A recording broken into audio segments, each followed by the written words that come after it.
Escaping the 9 to 5 sounds like freedom until you try it. All these internet gurus, everyone online tells you to quit your job, start a business, work from the beach, make 6 figures in 6 months. But what they don't tell you is how hard it is when there's no paycheck coming on Friday, no manager to hold you accountable, no plan, just pressure. When you leave the 9 to 5, you don't get freedom right away. You get a lot of chaos. You'll be doubting yourself, working alone, watching others win while you're struggling to get your first client.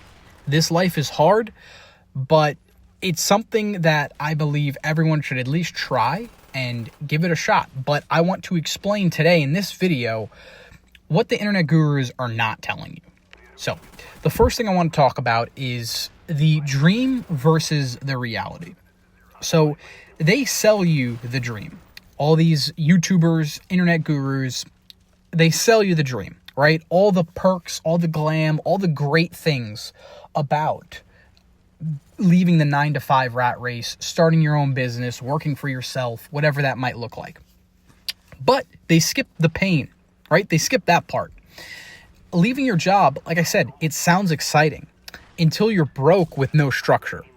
And you see, a lot of times you don't hear about all those stories. And a lot of times all this garbage you see on the internet can be very misleading.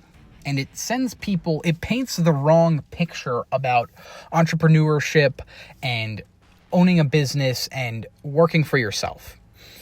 Because understanding that being your own boss, it equals that you're now responsible for everything, right? Not just what you do at your job now. You're responsible for everything. And me, myself, yes, I want to get to this point.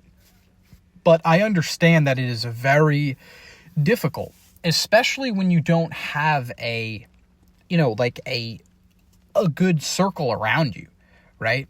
Because the real struggles that you face, there's no paycheck safety net. You essentially eat what you kill. Now, this isn't for everybody, right? But it's more of understanding that this is the reality and this is the truth.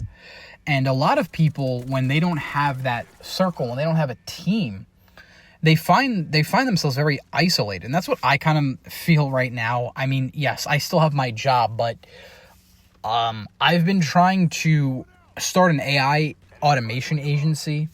And over the last few months, I've been really working on this. And I'm still struggling to land my first client. Been on a couple sales calls, a lot of outreach, DMing. Now, to be fair, I don't have as much time as someone that a lot of other people probably do have with working a lot of hours at my job and just being a dad. So I have a lot of things that have to come first before I can focus on this.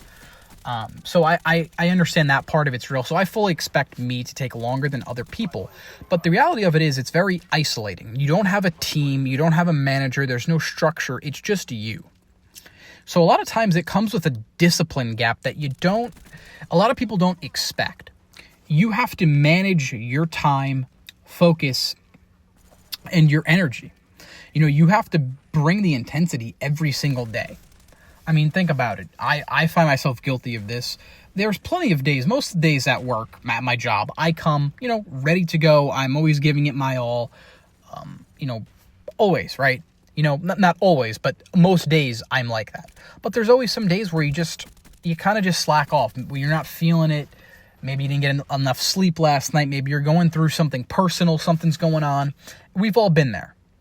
But the problem is when you are your own boss and when you're the only person that, like I said, you're responsible for everything, you don't have time for those things, right? You can't have an off day. You can't slack, especially in the beginning when you're first making the transition. You can't do that, right? And you have to understand that a lot of it's delayed wins.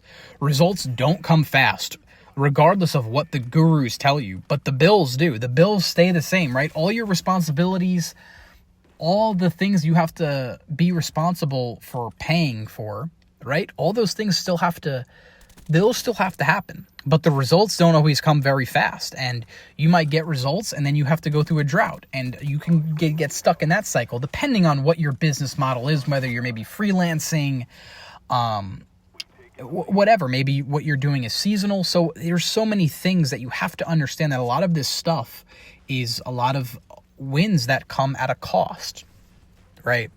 And a doubt and comparison is a big one as well. And you see others succeeding faster and you start to question yourself. And this is another thing too that a lot of people, I feel, don't talk about enough. Maybe because they've never had a 9-to-5 job, or they've never been at a 9-to-5 job long enough, and being in the rat race, quote unquote. Sometimes it's very hard, and it's very easy to doubt yourself, and you find yourself comparing yourself when you're surrounded by the 9-to-5 environment. I don't think that gets talked about enough. But the 9-to-5 environment is very soul-sucking, and when you're trying to do something bigger than your job, no one's going to believe in you. People are going to think you're crazy, and everyone around you that you work with every day, they're saying, oh, when I'm 60, 65, I'll finally be able to retire, and I have, $1 million and the 401k and all this stuff that, and they think that, when I quit my job, my other job, because I recently asked for a raise before I quit, and he sat there and told me, and he was like, this guy was here for 13 years, one of the guys that worked there, and my boss was telling me that, yeah, his best year he made $80K. His best year he brought home, he didn't bring home, he netted $80K. And I thought to myself, I'm like, if that's my peak here, if that's what, the best I can expect, I don't want to be here. And thinking back of it, I wish I would have asked my boss, would you be okay with living off $80K? But it's the environment. It's who you are as a person, right? It's that persona you take on of the 9-to-5 is like, that's it. Like that's what's supposed to be good. $80K. That's your limit. That's your cap. It's just, I don't know if I'm making sense. I'm kind of rambling a little bit here, but it's my whole point I'm trying to get at is it's very easy to get caught up in limiting yourself and having doubt when you're around that environment and when you're around those type of people. What you actually need to succeed, escaping the 9-to-5 is possible if you're built for it. This is relentless discipline, long-term patience, financial planning, ideally some type of mentorship or community, and resilience when no one claps for you. Because here's the thing. Everyone looks at business owners and big businesses or corporations, companies, and, everyone's like, wow, they look at them. But what no one sees is the whole buildup to get to there, right? When no one's clapping for you, you still have to be resilient. You still can't give up and throw in the towel. You still have to continue to grow, continue to fight, and continue to keep on the pressure. And a lot of times, that's another thing that the internet gurus don't talk about enough. And it's a real thing, and it's something that is very difficult. And like I said, I'm in the process of doing that now, and I'm hoping there will be a day where I can get to that point, whether it's this YouTube channel, whether it's AI automation, whether it's something else, I don't know. I will never give up. I will constantly try new things, different things, and I try to stick with things at the same time too. That's another thing I kind of fall into a pit. Is probably my biggest weakness is I kind of keep trying to jump from new idea to new idea, and I have to just do a better job of sticking and honing in on one thing for an extended period of time. Something I'm really working on. It's what I want to do with this AI stuff. But yeah, listen, the rat race is real, but so is the grind on the other side. Don't fall for the shortcuts. You got to really prepare for war, not the vacation. That's what is presented to you, all this, oh, you're working on a beach, sipping a margarita, but listen, you have to get through the war first before you can get to that. And it's no joke. Not everyone's built for it, and you just got to be prepared for it. But yeah, comment your thoughts, comment your feedback, your opinions, your stories. If you're trying to escape the rat race, love to hear it. Hope you enjoyed this video, and I hope to see you in the next one. Peace.